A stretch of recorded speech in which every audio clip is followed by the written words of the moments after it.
So welcome back everyone. Finally मेरा जो fifth semester का एग्ज़ाम था वो ओवर हो चुका है। और फिफ्थ सेमेस्टर के एग्ज़ाम के साथ ही मैंने एक ऑफ कैंपस इंटर्नशिप भी क्रैक कर ली है, जो कि स्टार्टअप बेस्ड कंपनी में है। और let me tell you about myself that I am a computer science and engineering student and currently I am in my third year. और ये जो मेरी इंटर्नशिप है वो रिमोट इंटर्नशिप है, लाइक मुझे कहीं जाने की ज़रूरत नहीं है। मैं अपने हॉस्टल में रह के ही इसको कंटिन्यू कर सकती हूँ। और ये एक स्टार्टअप बेस्ड कंपनी है जो कि अभी ग्रो हो रही है। और जो मेरी इंटर्नशिप की ड्यूरेशन है वो है 3 मंथ की है, जो कि अ, जो कि जनवरी फरवरी और मार्च तक की चलने वाली है। करते हैं। अब मेन टॉपिक पे आते हैं, लाइक ऐसी कौन सी स्किल्स थी या ऐसे कौन से प्रोजेक्ट्स थे जिसने मेरी हेल्प की इस इंटर्नशिप को क्रैक करने में। और आपको आपको किस स्किल से फोकस करना चाहिए, आपको ऐसे कौन से प्रोजेक्ट बनाने चाहिए, आपको किस तरीके से रेज्यूमे बनानी चाहिए, और आपको कहाँ अप्लाई करना चाहिए। मेन क्वेश्चन ये है। तो इन सब के सवालों के जवाब मैं आपको आगे देने वाली हूँ। So let's start the video. तो सबसे पहले बात है कि मैंने कैसे तैयारी की अपनी। तो बात करते हैं प्रिपरेशन की। तो फर्स्टली तो फर्स्टली सबसे इम्पोर्टेंट होता है डीएसए। तो जो मैंने अपने सेकेंड ईयर के स्टार्टिंग में ही डीएसए प्रिपेयर करना स्टार्ट कर दिया था, साइड बाय साइड थोड़ा थोड़ा।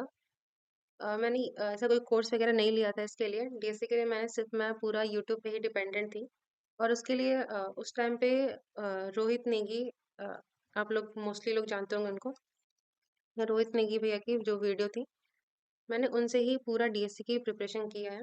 और वो उनकी जो डीएससी की प्लेलिस्ट है टॉप नॉच है। आपको उसके अलावा कहीं और जाने की बिल्कुल ज़रूरत नहीं है। आप वहाँ से सीखो, वहाँ से जाके आप लीड कोड या गिग फॉर गिग्स पे आप प्रैक्टिस कर सकते हो, या जहाँ मन हो। तो मैंने जो सेकेंड ईयर से ही मैंने स्टार्टिंग में वहाँ से धीरे धीरे मेरा डीएससी कंटिन्यू था। तो डीएससी भी मुझे एक तरह से प्रैक्टिस हो गई थी। जो दूसरा था डेवलपमेंट। डेवलपमेंट के लिए मुझे थोड़ा कन्फ्यूज़न था उस टाइम पे, लाइक मैं ऐप डेवलपमेंट करूँ या वेब डेवलपमेंट करूँ या मशीन लर्निंग की तरफ जाऊँ, किधर जाऊँ? तो उस टाइम पे मुझे ज़्यादा सोचने का मौका नहीं मिला और ऐसा लगा कि सारे लोग आगे निकल रहे हैं। तो उस टाइम पे मोस्टली जो मेरे कॉलेज के बच्चे कर रहे थे, मैंने भी वही करना स्टार्ट कर दिया, web development. So web development का तो आपको पता ही है। Mostly front end front end front end हो गया, बैक एंड हो गया। और अगर हम अगर अगर मेरी बात की जाए तो मैंने फ्रंट एंड के लिए मैंने जावास्क्रिप्ट जावास्क्रिप्ट और रिएक्ट जेएस पे और रिएक्ट जेएस पे फोकस किया। और बैकएंड के लिए मैंने और जो बैकएंड था मेरा उसके लिए मैंने नोड जेएस और एक्सप्रेस जेएस मैंने स्ट्रॉन्ग किया। तो मेरे जितने भी प्रोजेक्ट हैं मेरे रिज्यूमे में वो वेब डेवलपमेंट पे ही बेस्ड है। और एक प्रोजेक्ट है जो एआई पे भी बेस्ड है, जो कि जनरेटिव एआई का यूज़ करके मैंने बनाया हुआ है।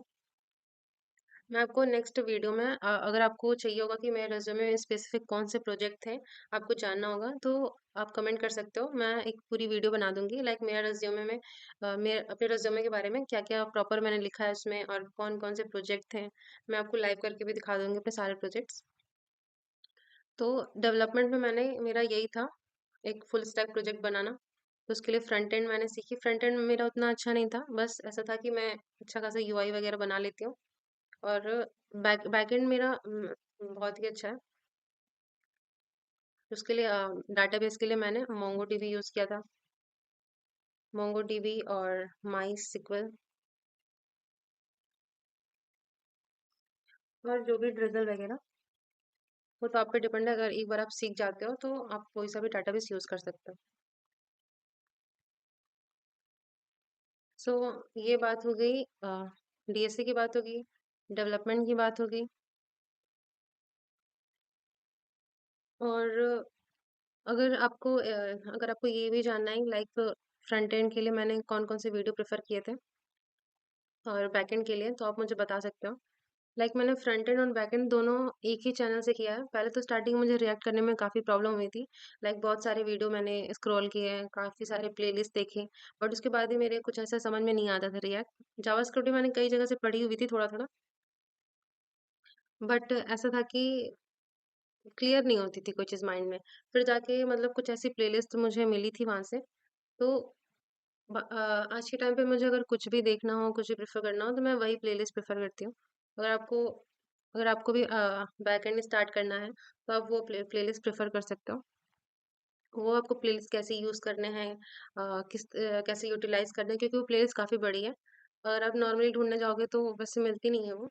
अगर आपको भी सीखना है, आपको फ्रंट एंड या बैक एंड, तो आप मुझे बता सकते हो, मैं आपको रेफ़र कर दूँगी वो वीडियो अगले वीडियो में, या मैं कमेंट में शेयर कर दूँगी अगर आपको चाहिए होगा तो।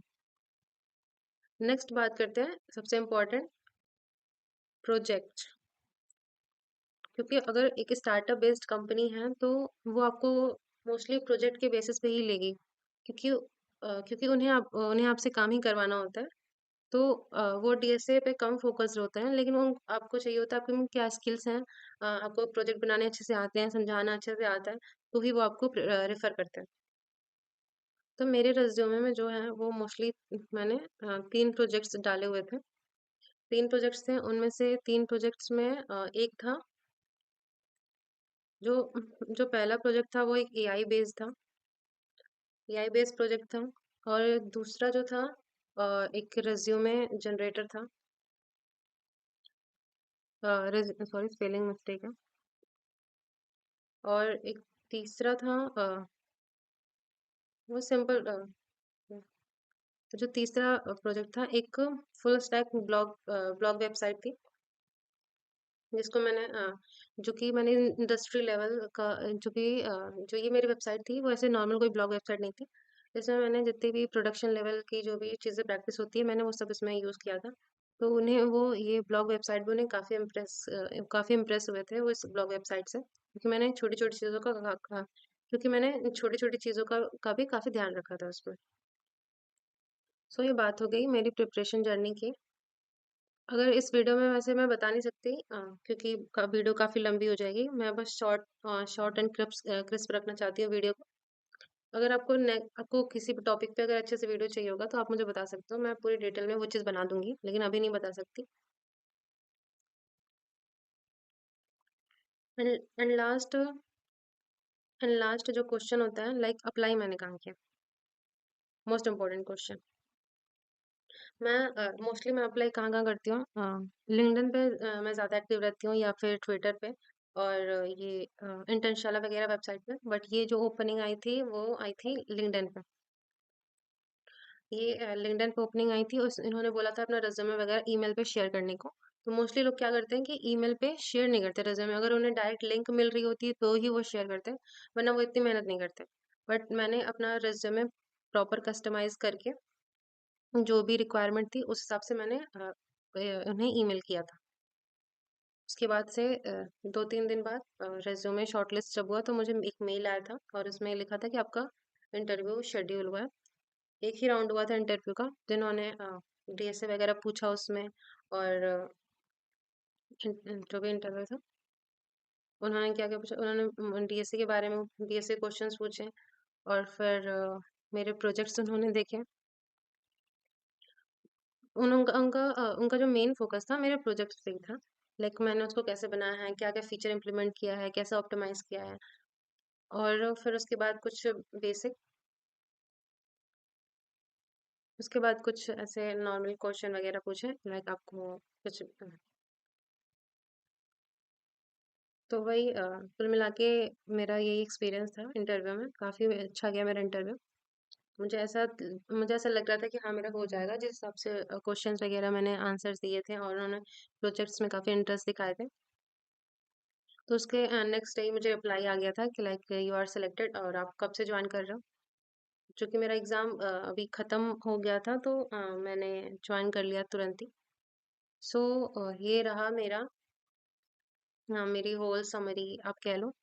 क्योंकि 10 मिनट की वीडियो में मैं इससे ज़्यादा नहीं बता सकती। अगर आपको कोई भी टॉपिक पे अगर डिटेल वीडियो चाहिए होगी तो आप मुझे बता सकते हो। लेकिन अगर अगर आपको भी एक अगर आप भी कोई टायर 3 कॉलेज से हो या छोटे कॉलेज से जहाँ कंपनी नहीं आती, तो आप मोस्टली फ़ोकस करो स्टार्टअप कंपनीज़ पे। जो अभी ग्रो हो रही है छोटी-मोटी कंपनी, आप प्रोडक्ट बेस्ड कंपनी को टारगेट करो। बट आपका मोस्टली टारगेट होना चाहिए कि आप अपनी स्किल्स बढ़ा सकते हो और कैसे क्या कहते हैं, आप कैसे एक्सपीरियंस गेन करो, क्योंकि आप जहाँ भी अप्लाई करोगे वहाँ आप देखोगे कि वहाँ पे आपको हर जगह 3 महीने 6 महीने या साल भर का आपको एक्सपीरियंस मांग रहा है। तो आप ऐसे हर जगह आप ऐसे देखते रहो, कोई भी अच्छी कंपनी है जहाँ हमको सीखने को मिलेगा तो वहाँ अप्लाई करो, क्योंकि वो आपको वो आसानी से मिल जाएंगे। तो वहाँ से आप एक्सपीरियंस लेके फिर आप बड़ी जगह कंपनी में आप अप्लाई करोगे, तो आपको वो चीज़ काफ़ी हेल्प करेगी। और आपको जितना ये स्टार्टअप बेस्ड कंपनी में सीखने को मिलता है, मुझे नहीं लगता कि उस प्रोडक्ट बेस्ड कंपनी में आपको उतना सिखाया भी जाएगा, क्योंकि वहाँ आपको सब कुछ खुद से ही करना होता है। और स्टार्टअप बेस्ड कंपनी में अगर आप जाती भी हो तो वहाँ पे ऐसा एक मेंटर आपको मिलता है, वो प्रॉपर आपको चीज़ों पे गाइड करता है और आपको साथ में काफ़ी कुछ सीखने को मिलता है। तो 3 महीने में आप उतना कुछ सीख लेते हो जितना आप 2-3 साल में कॉलेज में भी नहीं सीखते हो। सो लास्ट में यही है कि आपको जहाँ भी अपॉर्चुनिटी मिल रही हो, छोटी बड़ी, वहाँ आप मत दे ध्यान दो छोटी-बड़ी। अब जहाँ मौका मिल रहा है आप फ़ोकस करो, आपके लिंक्डइन पे कोई सीनियर्स हैं या कोई भी हो जो आपके कनेक्शन में आपको लग रहा हो कि हाँ, आपको ये दिला सकते हैं इंटर्नशिप या जॉब, तो आप उनको डायरेक्ट मैसेज भी कर सकते हो कि सर आपके पास रेफरल मिलेगा या आपकी कंपनी में कोई ओपनिंग्स हैं। तो वो वो आपकी ज़रूर हेल्प करेंगे। वो उनमें एटीट्यूड वगैरह बिल्कुल नहीं होता अगर आप अच्छे से जाओगे तो। मिलते हैं नेक्स्ट वीडियो में। जो भी हो आप एक लाइक सब्सक्राइब शेयर जो भी आप कर सकते हो कर देना। बाकी आप कमेंट में ज़रूर बताना कि आपको वीडियो कैसे लगी, और आपको किसी भी पार्ट में डाउट हो या आपको और अच्छे से जानना हो उस टॉपिक के बारे में, तो आप मुझे मैसेज कर सकते हो, सॉरी आप कमेंट कर सकते हो। मैं रिप्लाई ज़रूर दूंगी। ठीक है, तब तक के लिए टेक ऑफ।